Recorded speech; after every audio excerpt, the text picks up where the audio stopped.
I now give the floor to His Excellency Mr. Didacus Jules, Director General of the Organization of Eastern Caribbean States. His Excellency, you have the floor. Mr. President, Excellencies, we echo the compliments already expressed to the republics of Fiji, Germany, and yourself. Historically, the Caribbean has been at the crossroads of the crossing of civilizations. And today, in this era of climate change, we find ourselves at the front line. We are the first barrier against the chaos of climate that is unleashing destruction, deprivation, and death across all geographies. We find ourselves, as Prime Minister Skerrit of Dominica warned us, the victims of a war that we did not start, but which we are obligated to end. The Organization of East Caribbean States comprises a cohesive group of 10 small island developing states. Our combined population of 1 million persons are honest, hard-working, welcoming people, not statistics. Yet, ironically, the pain and suffering visited on them by the hurricanes of this year can best be summarized in numbers. 6 category 3 to 5 hurricanes traversing in this year, representing a terrifying escalation of catastrophe in our small space. 5 OECS member states directly impacted by the most dangerous of these hurricanes. That we are small does not make us insignificant. That we are insular does not make us isolated. The size and scale of our destruction, damage, and loss in this season of pain may not be readily appreciated by those who are bigger and richer.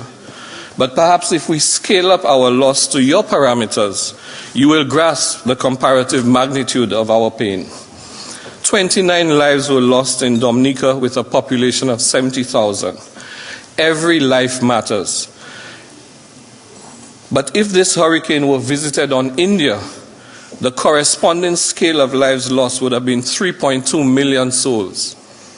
More than 30 persons are still missing from Hurricane Maria. Scaled to Japan, this would have been the equivalent of 292,000 people missing. The estimated damage and loss in Dominica, $1.3 billion US, or 200% of GDP, would equate to $5.6 trillion US had this been the United Kingdom. Every one of the 1,400 inhabitants of Barbuda had to be evacuated. Had this storm hit Florida with the same results as Barbuda, this could have meant the evacuation of all 20.6 million Florida residents. Maybe we are over-dramatizing the reality, but human tragedy on any scale is tragedy, despite the numbers, the nationalities, or ethnicities. The Cop23 narrative would be different had the same pain been inflicted with equal intensity and scale in any more populous or wealthier jurisdiction. Our challenge is not only climate change fuel hurricanes, but also in the longer term sea rise, sea level rise, coral bleaching, and decreasing precipitation. Even a 1.5 degree increase in temperature would be problematic for us, and climate change parameters exceeding the global average will continue to cause catastrophe. The flow of climate finance to the region is neither adequate or speedily distributed. The negotiations must produce more balance in the response to climate change, greater mitigation ambition from the fire starters, quicker progress, and more accessible financial support for taking climate action.